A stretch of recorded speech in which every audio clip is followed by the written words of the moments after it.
Sir ಎಲ್ರಿಗೂ ನಮಸ್ಕಾರ. ಇವತ್ತು ನನಗಾಗಿರೋ ಸ್ಥಿತಿ ಯಾವ ಹೆಣ್ಮಗಳಿಗೂ ಆಗಬಾರ್ದಂತ ಇವತ್ತು ನಾನು ಮೀಡಿಯಾ ಮುಂದೆ ಬಂದಿದ್ದೀನಿ. ನನ್ನ ಹಸ್ಬೆಂಡ್ ತೀರ್ಕೊಂಡು ಇವತ್ತಿಗೆ 39 ದಿವಸ ಆಯಿತು. ನನ್ನ ಹಸ್ಬೆಂಡ್ 22ನೇ ತಾರೀಕು ರಾತ್ರಿ ಆತ್ಮಹತ್ಯೆಗೆ ಶರಣಾಗಿದ್ದರು. ಅರ್ಧ ಜೀವ ಇತ್ತು. ಸೊ ನಾವು ಅಲ್ಲೇ ಹಾಸ್ಪಿಟಲ್ಗೆ ಸೇರಿಸಿದ್ವಿ. 23ನೇ ತಾರೀಕು ಬೆಳಗ್ಗೆ 10:15ಗೆ ಪ್ರಾಣ ಬಿಟ್ಟರು. ಅದಾಗಿದ್ದು 10 ನಿಮಿಷಕ್ಕೆ ನನಗೆ ಸ್ಟೇಷನಿಗೆ ಕರೆಸ್ಕೊಂಡ್ರು. ನನ್ನ ಮೈದುನ ತ್ರಿಮೂರ್ತಿ, ನಮ್ಮ ನಾದಿನಿ ಗಂಡ ನಾಗರಾಜ್, ಅವರ ಚಿಕ್ಕಮ್ಮನ ಮಗ ಸಿದ್ದರಂಗಸ್ವಾಮಿ ಇವರೆಲ್ಲ ಸೇರಿಕೊಂಡು ನನ್ನ ಸ್ಟೇಷನಿಗೆ ಕರೆಸ್ಕೊಂಡು ನಿನಗೆ ಕೇಸ್ ಮಾಡಿಸ್ತೀನಿ, ನಿಮ್ಮನ್ನು ಒಳಗಡೆ ಹಾಕ್ಸ್ತೀನಿ ಅಂತ ಹೇಳಿ ನನ್ನ ಹೆಸರಲ್ಲಿದ್ದ ದಾನಪತ್ರನ ಅವ್ರ ಹೆಸ್ರಿಗೆ ಬರ್ಸ್ಕೊಂಡಿದ್ದಾರೆ ಸರ್. ನನಗೂ ನನ್ನ ಮಕ್ಕಳ ಮೇಲೆ ತುಂಬ ಮಾನವೀಯತೆಯೇ ಇಲ್ಲದೇನೆ ಅಷ್ಟು ಕ್ರೂರವಾಗಿ ನಡ್ಕೊಂಡು ನನ್ನ ಹತ್ರ ವಾಪಸ್ ತೊಗೊಂಡಿದ್ದಾರೆ. ಮನೇನ ಕರಾರು ಪತ್ರ ಮುಂಚೆ ರೆಡಿ ಮಾಡಿಕೊಂಡು ಅದೆಲ್ಲ ವಾಪಸ್ ಮಾಡಿಸ್ಕೊಂಡಿದ್ದಾರೆ. ಒಂದು ಕಡೆ ನಮ್ಮ ಅತ್ತೆ ಮಾವನೂ ಕಂಪ್ಲೇಂಟ್ ಮಾಡಿಲ್ಲ, ನಾನೂ ಕಂಪ್ಲೇಂಟ್ ಮಾಡಿಲ್ಲ. ಅಲ್ಲಿ ನಮ್ಮ ಮಾವ ಏನು ಹೇಳಿಕೆ ಕೊಟ್ಟಿದ್ದಾರೆ, ಯಾರ ಮೇಲೂ ಅನುಮಾನ ಇಲ್ಲ, ಕೌಟುಂಬಿಕ ಕಲಹದಿಂದ ನನ್ನ ಮಗ ಆತ್ಮಹತ್ಯೆ ಮಾಡ್ಕೊಂಡಿದ್ದಾನೆ ಅಂತ ಸ್ಟೇಟ್ಮೆಂಟ್ ಕೊಟ್ಟು UDR ಮಾಡಿಸಿದ ಮೇಲೆ ನನ್ನ ನಾದಿನಿ ಗಂಡ ನಾಗರಾಜ್ ಆಚೆ ಬಂದ ತಕ್ಷಣ ಮೀಡಿಯಾಗಳನ್ನೆಲ್ಲ ಕರೆಸಿ ನನ್ನ ಮೇಲೆ ಸುಳ್ಳು ಆರೋಪಗಳು ಮಾಡಿದ್ದಾರೆ. ಏನಕ್ಕೆ ಈ ಆರೋಪ ಮಾಡಿದ್ದಾರೆ ಅಂದರೆ, ನಾಗರಾಜ್ ಅನ್ನೋರು, ನಮ್ಮ ನಾದಿನಿ ಗಂಡ ನಾಗರಾಜ್ ನನ್ನ ಹತ್ರ ಸುಮಾರು ಸರಿ ಅಸಭ್ಯವಾಗಿ ನಡ್ಕೋತಾ ಇದ್ರು. ನಾನು ಅವ್ರಿಗೆ ಅದಕ್ಕೆ ಕೋಆಪ್ರೇಟ್ ಮಾಡಿಲ್ಲ ಅನ್ನೋ ಉದ್ದೇಶಕ್ಕೆ, ಮತ್ತು ಅವ್ರ ಹೆಂಡತಿ ಹತ್ರನೂ ಸುಮಾರು ಸರಿ ನಾನು ಕಂಪ್ಲೇಂಟ್ ಮಾಡಿದ್ದೆ, ಈ ಥರ ನಿಮ್ಮ ಹಸ್ಬೆಂಡ್ ನನ್ನ ಹತ್ರ ಅಸಭ್ಯವಾಗಿ ನಡ್ಕೋತಾರೆ. ನನ್ನ ಹಸ್ಬೆಂಡ್ ಹತ್ರನೂ ಹೇಳಿದ್ದೆ ಅವ್ರ ಜೊತೆ ಸೇರಬೇಡ ಅಂತ. ಮತ್ತು ನನ್ನ ಹಸ್ಬೆಂಡ್ ಅವ್ರ ಹತ್ರ ಜಗಳನೂ ಮಾಡಿದ್ರು ಇದೇ ವಿಚಾರಕ್ಕೆ, ಯಾಕೆ ನಗ್ಮಮ್ಮ ಪವಿತ್ರನ ಹತ್ರ ಅಷ್ಟು ಕೆಟ್ಟದಾಗಿ ನಡ್ಕೋತೀರಂತೆ, ಹೇಳಿದ್ದಾಳೆ ಹಾಗೆ ಹೀಗೆ ಅಂತ. ಇದನ್ನು ಹೇಳಿದ್ದಕ್ಕೆ ನನ್ನ ಮೇಲೆ ಹಾಗೆ ಸಾಧಿಸೋದಕ್ಕೋಸ್ಕರ ಅವತ್ತು ಮೀಡಿಯಾ ಮುಂದೆ ನನ್ನ ಮೇಲೆ ಸುಳ್ಳು ಆರೋಪಗಳೆಲ್ಲ ಮಾಡಿದ್ದಾರೆ. ಎಲ್ಲ ಟಿವಿನಲ್ಲೂ ಪ್ರಸಾರ ಮಾಡಿದ್ದಾರೆ ನನ್ನ ಮೇಲೆ ಸುಳ್ಳು ಆರೋಪ. ನಾನು ಇವತ್ತಿನವರೆಗೂ ಆ ಸಿಚುವೇಶನಿಂದ ಆಚೆ ಬರೋಕ್ಕಾಗಿಲ್ಲ. ಮತ್ತು ಇವರೆಲ್ಲ ಸೇರಿಕೊಂಡು ನಾನು ಏನು ಕಂಪ್ಲೇಂಟ್ ಮಾಡಿದ್ದೀನಿ, ನಾನು 22ನೇ ತಾರೀಕು ಜಾನ್ವರಿ FIR ಮಾಡಿದ್ದೀನಿ ಇವ್ರು 3 ಜನಗಳ ಮೇಲೆ. ನಮ್ಮ ಮೈದುನ ತ್ರಿಮೂರ್ತಿ ಮೇಲೆ, ನಮ್ಮ ನಾದಿನಿ ಗಂಡ ನಾಗರಾಜ್ ಮೇಲೆ, ನಮ್ಮ ಗಂಡನ ಫ್ರೆಂಡು ಸಿದ್ದರಂಗಸ್ವಾಮಿ ಮೇಲೆ, ನಾನು 3 ಜನದ ಮೇಲೆ FIR ಮಾಡಿಸಿದ್ದೀನಿ. ಆ FIR ಏನಂತ ಇದೆ, ಇವರೇ ಆತ್ಮಹತ್ಯೆಗೆ ಪ್ರಚೋದನೆ ಮಾಡಿದ್ದಾರೆ. ಅಂದರೆ ನನಗೂ ನನ್ನ ಹಸ್ಬೆಂಡ್ಗೆ ಜಗಳ ಆಗೋ ಥರ ಇವರೇ ಸರ್ ಮಾಡಿರೋದು. ಮನೆಯಲ್ಲಿ ರೆಕಾರ್ಡರ್ ಇಡಿಸಿದ್ದಾರೆ ಗೊತ್ತಿಲ್ಲದೆ ಇರೋ ಥರ. ಮತ್ತು ನಾನು ಮೊಬೈಲ್ ತೊಗೊಂಡು ಬಂದ್ಬಿಟ್ಟು ನನ್ನ ಮೊಬೈಲೆಲ್ಲ ಯೂಸ್ ಮಾಡಿದ್ದಾರೆ ಸರ್. ಇವ್ರು 3 ಜನ ಸೇರಿಕೊಂಡು ಅವ್ರ ಮನೆಗಳಲ್ಲಿ ಕೂತ್ಕೊಂಡು ನನ್ನ ಮೊಬೈಲ್ ಯೂಸ್ ಮಾಡಿದ್ದಾರೆ. ಈ ಥರ ಮಾಡಿಸಿ ನನ್ನ ಗಂಡಂಗೆ ಡ್ರಿಂಕ್ಸ್, ಮತ್ತು ನಾಗರಾಜನವರು ನನ್ನ ಗಂಡಂಗೆ ತುಂಬ ಡ್ರಿಂಕ್ಸ್ ಅಡಿಕ್ಟ್ ಮಾಡಿಸ್ಬಿಟ್ಟಿದ್ರು ಸರ್.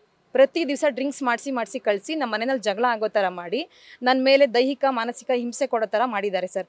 ಮಕ್ಳಿಗೂ ನೆಮ್ಮದಿ ಕೊಡ್ತಿರ್ಲಿಲ್ಲ, ನನಗೂ ನೆಮ್ಮದಿ ಕೊಡ್ತಿರಲಿಲ್ಲ. ಆ ರೇಂಜ್ಗೆ ನಮ್ಮ ಮನೆಯಲ್ಲಿ ಜಗಳ ಆಗೋ ಥರ ಮಾಡಿದ್ದಾರೆ. ಮತ್ತು ನಾನು ಮಹಾಲಕ್ಷ್ಮಿ ಲೇಔಟ್ ಸ್ಟೇಷನ್ಗೆ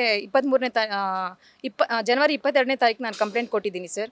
ಮತ್ತು ನಾನು ನಮ್ಮ ಹಸ್ಬೆಂಡ್ ಸಾಯೋದಕ್ಕಿಂತ ಮುಂಚೆ 3 ದಿವಸ ನಾನು ನಮ್ಮ ತಂದೆ ಶ್ರಾದ್ದ ಕಾರ್ಯ ಇತ್ತು ಅಂತ ಗೋಕರ್ಣಗೆ ಹೋಗಿದ್ದೆ. ಆ ಟೈಮಲ್ಲಿ ನನ್ನ ಮನೇಲಿದ್ದಿದ್ದು ಒಡವೆಗಳು, ನನ್ನ ಡಾಕ್ಯುಮೆಂಟ್ಸ್ಗಳು, ನನ್ನ ಹಸ್ಬೆಂಡ್ ಪ್ರತಿಯೊಂದು ಡಾಕ್ಯುಮೆಂಟ್ಸ್ಗಳು ಎಲ್ಲನೂ ಎತ್ಸ್ಕೊಂಡು ಹೋಗಿದ್ದಾರೆ ಸರ್. ಅದು ಲಾಕರ್ನ ತೆಗ್ಸೋರ್ನ ಕರೆಸಿ ತೊಗೊಂಡೋಗಿದ್ದಾರೆ ಸರ್. ಈಗ ನನ್ನ ಒಡವೆಗಳಿಲ್ಲ, ಒಂದು ಡಾಕ್ಯುಮೆಂಟು ಮನೆಯಲ್ಲಿಲ್ಲ. ಒಂದು ಡಾಕ್ಯುಮೆಂಟ್ ಏನಕ್ಕಾದ್ರೂ ಬೇಕಂದ್ರೆ ನಾನು ಇವಾಗ ಏನು ಮುಂದಕ್ಕೆ ಕೆಲಸ ಮಾಡೋದಕ್ಕೂ ನನ್ನ ಹತ್ರ ಒಂದು ಡಾಕ್ಯುಮೆಂಟ್ಸ್ ಮನೇಲಿಲ್ಲ ಸರ್. ಸುಮಾರು ಒಂದು 15 ಲಕ್ಷದ ಒಡವೆಗಳಿಲ್ಲ, ಪ್ರತಿಯೊಂದು ಡಾಕ್ಯುಮೆಂಟ್ಸು ಇಲ್ಲ. ನನ್ನ ಮಕ್ಳದ್ದು ಬರ್ತ್ ಸರ್ಟಿಫಿಕೇಟಿಂದ ಹಿಡಿದು ಪ್ರತಿಯೊಂದು ಎತ್ಸ್ಕೊಂಡು ಹೋಗಿದ್ದಾರೆ ಸರ್ ಮನೆಯಲ್ಲಿ. ಅಂದರೆ ಸರ್ ನನಗೆ ನನ್ನ ಹಸ್ಬೆಂಡು 2022 ಅಕ್ಟೋಬರಲ್ಲಿ ದಾನಪತ್ರ ಮಾಡಿಕೊಟ್ಟಿದ್ರು ಸರ್. ಕುರ್ಬರಳ್ಳಿಯಲ್ಲಿ ಒಂದು ಮನೆ ಇತ್ತು. ಆ ಮನೇನ ದಾನಪತ್ರ ಮಾಡಿಕೊಟ್ಟಿದ್ದ ದಿವಸನೇ ಹೇಳಿದ್ರು, ನಮ್ಮ ಮನೆಯವ್ರಿಗೆ ಯಾರಿಗೂ ಹೇಳಬೇಡ ಪವಿತ್ರ, ಅವ್ರಿಗೆ ಯಾರಿಗೂ ನಿನಗೆ ಮನೆ ಮಾಡಿಕೊಟ್ರೆ ಸಹಿಸಲ್ಲ ಅವ್ರು ಯಾರೂ, ಹಾಗೆ ಹೀಗೆ ಅಂತ ಹೇಳಿದರು. ನಾನೇನು ಹೇಳಿರಲಿಲ್ಲ ಸರ್. ವಿಚಾರ ಗೊತ್ತಾದ ಮೇಲೆ ನನ್ನ ಗಂಡಂಗೆ ತುಂಬ ಟಾರ್ಚರ್ ಮಾಡಿದ್ದಾರೆ. ಅವಳ ಹೆಸ್ರಿಗೆ ಮನೆ ಯಾಕೆ ಮಾಡಿಕೊಟ್ಟಿದ್ಯಾ, ವಾಪಸ್ ತಗೋ, ಹಾಗೆ ಹೀಗೆ, ನಿನ್ನ ಗಂಡಸಲ್ವೇನೋ, ನಮ್ಮಂಥವ್ರಾಗಿದ್ದರೆ ನೇಣಾಕೊಂಡು ಸತ್ತೋಗ್ತಿದ್ವಿ, ಹಾಗೆ ಹೀಗೆ ಅಂತ ಪ್ರಚೋದನೆ ಮಾಡಿದ್ದಾರೆ ಸರ್. ಯಾಕಂದರೆ ನಮ್ಮ ನಾದಿನಿ ಗಂಡನ ಬಾಯಲ್ಲಿ ಬರ್ತಿದ್ದಿದೆ ಈ ಥರ ಮಾತುಗಳೇ. ಯಾಕಂದರೆ ಸರ್ ತುಂಬ ಮನೆಗಳು ಹಾಳು ಮಾಡಿದ್ದಾರೆ ಸರ್ ನಾಗರಾಜನವರು. ತುಂಬ ಮನೆಗಳು ನನಗೆ ಫೋನ್ ಮಾಡಿ ಹೇಳಿದ್ದಾರೆ. ನಾವಂತೂ ಅವ್ರ ಮೇಲೆ ಏನೂ ಅಲ್ಲಿ ಇದು ಮಾಡೋಕ್ಕಾಗಲಿಲ್ಲ, ನೀನಾದರೂ ಇದನ್ನು ಇದು ಮಾಡು. ನಾಗರಾಜನವರು ತುಂಬ ಸಂಸಾರಗಳು ಹಾಳು ಮಾಡಿದ್ದಾರೆ ಸರ್. ನನ್ನ ಹತ್ರನೇ ಸ್ವಂತ ಬಾಮೈದಿನ ಹೆಂಡತಿ ತಂಗಿ ಆಗಬೇಕು ಸರ್, ಅಣ್ಣ ಅಂತ ಕರಿತಿದ್ದವರೇ ನನ್ನ ಹತ್ರನೇ ಕೆಟ್ಟದಾಗ ಅಸಭ್ಯವಾಗಿ ನಡ್ಕೊಂಡಿದ್ದಾರೆ ಸರ್. ನಾನು ಯಾವುದಕ್ಕೂ ಒಪ್ಪಿಗೆ ಕೊಟ್ಟಿಲ್ಲ ಅನ್ನೋದಕ್ಕೆ ಈ ಥರ ನನ್ನ ಮೇಲೆ ಸುಳ್ಳು ಆರೋಪಗಳು ಮಾಡಿ ಸೇಡ್ ತೀರಿಸ್ಕೊಂಡಿದ್ದಾರೆ ನನ್ನ ಮೇಲೆ. ಇವತ್ತು ನಾನು ಎಲ್ಲೂ ತಲೆ ಎತ್ಕೊಂಡು ಓಡಾಡಬಾರ್ದು, ನನ್ನನ್ನು ಮಾರಲಿ ಕುಗ್ಗಿಸ್ಬಿಡ್ಬೇಕು, ಇವಳದು ಹೆಂಗೆ ಬದುಕ್ತಾಳೋ ಬದುಕಲಿ, ಇವಳು ಮಕ್ಕಳು ಬದುಕಬಾರ್ದು ಅನ್ನೋ ಥರ ಅವ್ರ ಆಲೋಚನೆಗಳು. ಅಂದರೆ ಇದೆಲ್ಲ ಕಾನ್ಸ್ಪರೆನ್ಸಿ ಮಾಡಿದ್ದಾರೆ ಸರ್ ನನ್ನ ವಿರುದ್ಧ. ಒಂದು ಹೆಣ್ಣಿನ ವಿರುದ್ಧ ಇಷ್ಟು ಮಾಡೋ ಅವಶ್ಯಕತೆ ಇರಲಿಲ್ಲ ಸರ್. ಯಾವುದೇ ಸರ್ ಮನೆ ವಿಚಾರಗಳು ಯಾರಾದರೂ ಕಂಪ್ಲೇಂಟ್ ಕೊಡ್ತಾರೆ ಸರ್. ಅವ್ರ ಹೆಂಡ್ತಿಗೂ ಮತ್ತು ನನ್ನ ಗಂಡಂಗೆ ಹೇಳಿದ್ದೆ ಸರ್. ನನ್ನ ಗಂಡನೇ ಮಾತಾಡಿದ್ದಾರೆ ಸರ್. ಸರ್ ಏನು ಉಳಿಸಿದ್ದಾರೆ ಸರ್ ಇವತ್ತು ನನಗಾಗಾದರೆ? ಏನು ಉಳಿಸಿದ್ದಾರೆ ನನ್ನನ್ನು ಇವತ್ತು? ನಾನು ನನ್ನ ಮಕ್ಕಳು ಒಂದೊಂದು ಕ್ಷಣನೂ ಸಾಯ್ತಾ ಇದ್ದೀವಿ ಸರ್. ನಿಮಗೆ ಗೊತ್ತಿಲ್ಲ, ಅದು ನಮಗೆ ಗೊತ್ತು ಸರ್. ಪ್ರತಿ ಕ್ಷಣನೂ ಸತ್ತಿ ಬದುಕಿದ್ದೀವಿ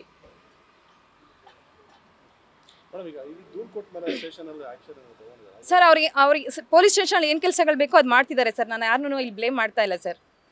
ಏನಂದರೆ ನನ್ಗೆ ಏನು ಒಂದು ಮುಂದಕ್ಕೊಂದು ಕೆಲಸ ಮಾಡೋದಕ್ಕೆ ಒಂದು ಡಾಕ್ಯುಮೆಂಟ್ಸ್ ಇಲ್ಲ ಸರ್ ನನ್ನ ಮನೆಯಲ್ಲಿ. ಇಲ್ಲ ಸರ್, ಯಾರನ್ನೂ ಕರೆದು ವಿಚಾರಣೆ ಏನು ಮಾಡಿಲ್ಲ ಸರ್. ನ್ಯೂಸ್ ಫಸ್ಟ್ ನಿರ್ಭೀತಿಯಿಂದ ನಿಮ್ಮ ಪರವಾಗಿ.